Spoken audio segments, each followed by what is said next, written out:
A brutal eye poke, rising tensions, and calls for change. Is the WNBA facing a crisis? Caitlin Clark's playoff injury has shaken the league, and fans are demanding answers. Stay tuned as we break down how this shocking incident could change women's basketball forever. Caitlin Clark, one of the WNBA's brightest stars, found herself at the center of a controversy after Dijonai Carrington delivered a brutal eye poke during a playoff game. This incident not only impacted Clark's performance, but also sparked debates about player safety, officiating, and even racial tensions within the league. Today we're diving deep into what happened, the fallout, and how the WNBA could be forced to take action. In a playoff game that was expected to showcase the best of the WNBA, a moment of controversy stole the spotlight early in the match. Just minutes into the game, Dijonai Carrington of the Connecticut Sun delivered a brutal eye poke to Caitlin Clark of the Indiana Fever. The incident left Clark reeling, visibly distressed, and struggling with the effects for the rest of the game. But what made this moment truly shocking was not just the injury itself, it was the lack of any call from the officials. Basketball is a contact game, and players expect the use of forceful consolidation, but the point at which forceful consolidation transforms into flagrant fouls could at times be tentative. Some of his fans and most of the analysts are in one page that in this case, Carrington went overboard when he hit Clark in the head with the belt. That is why the refusal of the referees to blow the whistle and award a foul in the WNBA should cause apprehension. Were it possible for the board to just overlook such an important aspect, then it could be pure ignorance. But where player safety is concerned, one cannot help but wonder whether there are deeper problems in the league's protocols. Facebook, Twitter, and other social sites were opened as soon as the incident happened. This actually caused an uproar from fans, many of whom were questioning why the league did not take any action to protect one of its premier talents. This was not some mere silly formality which one may easily scoff at, as it could turn the game around, and possibly the rest of the playoffs.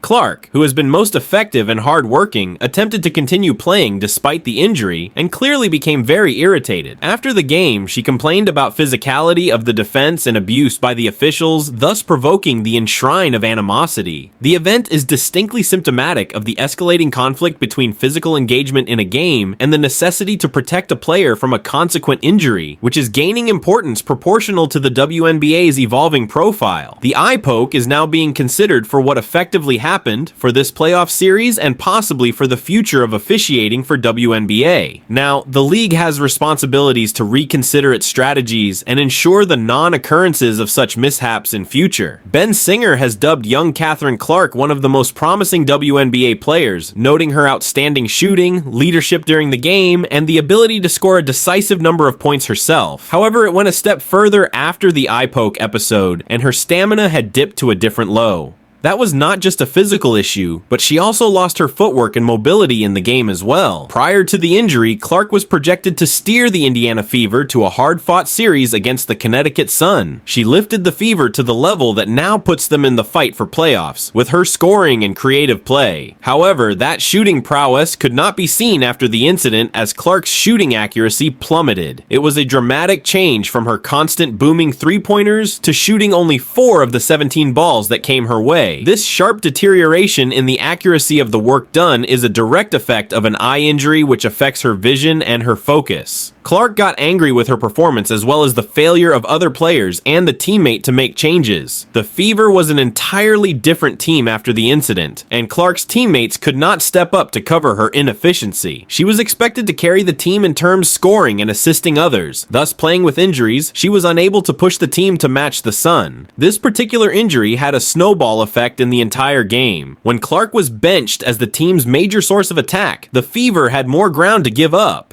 The situation in defense was worrisome, and the team was further overwhelmed on Connecticut's side before the game was demoralized 93-69. This episode shows that the dynamics can be easily affected when one of the members is removed from the equation. With reference to Clark, this regression was a nuisance not only for her personal effectiveness and the efficacy of her activity, but also the team's effectiveness and its chances to remain competitive in the series. The Fever will have to think about adjustments going forward as they go up against tougher competition on the schedule, and Clark may not be the same player because of the injury. Her performance in the next game might determine if her team is going to win the series and maybe even their playoff future. Player safety has now become an issue of discussion because of the eye poke, and some people have worries on how the WNBA handles aggressive plays and safeguard its leading athletes. While in the recent seasons the emphasis is put on the talent and physical ability of the participants, unpleasant incidents like that are a stark reminder that the league still has to go a long way in protecting its performers. Since the inception of basketball, supporters and participants have urged organizers and referees to have standards that bar malicious play. Thus, the league which the WNBA aims to play has prided itself in the high level of competition that it provides, but care must be taken in implementing efforts to make the game much more competitive as it is to embrace caution, to ensure that the players are not physical hazards to themselves. Because of this, many people think that the referees did not make the right decisions, especially about Caitlin Clark, and this needs to be managed. It is important for the WNBA to safeguard its players, most especially those stars who are critically important in the expansion of the league and improvements in the league's finances. Looking at the current growth in fan base and further growth of the league, this is something the league's players must feel safe from on the court. This means rethinking the code on how ladies and gentlemen perform themselves, and also to guarantee that the referees be held accountable for calls they fail to note,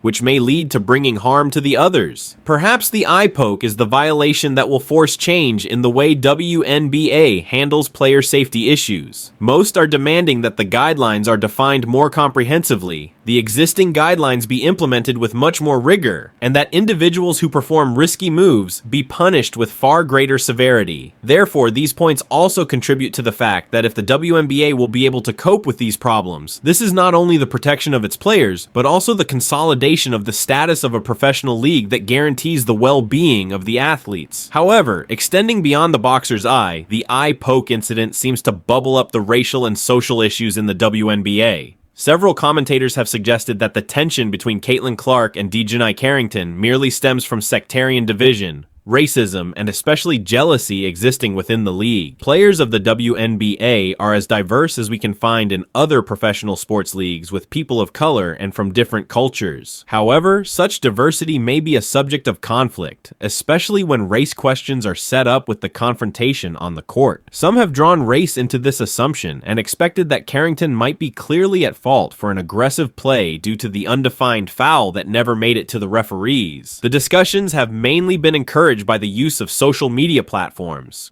In the fans, some of them have said that the league is turning blindfold on such types of problems, while some fans mention that the media has not focusing on this case and does not know whether this issue is a racial one or not. That Clark is a high-profile white footballer and Carrington is a black man has made the matter another level, and there are people saying the racial tension in the league is being downplayed. Amid all the controversy surrounding the eye poke incident, one thing is clear, but nonetheless, the WNBA's appeal is progressing. The rating for the league has been rising over the last few years, and the final between the Indiana Fever and Connecticut Sun was also well watched. Much as the media has criticized the game, this controversy has served to bring more viewership to the league, with fans eager to find out how the saga will be solved. The WNBA has tried to develop its brand and gain attention from the public, and can be seen well manifested through the increasing followership in the league.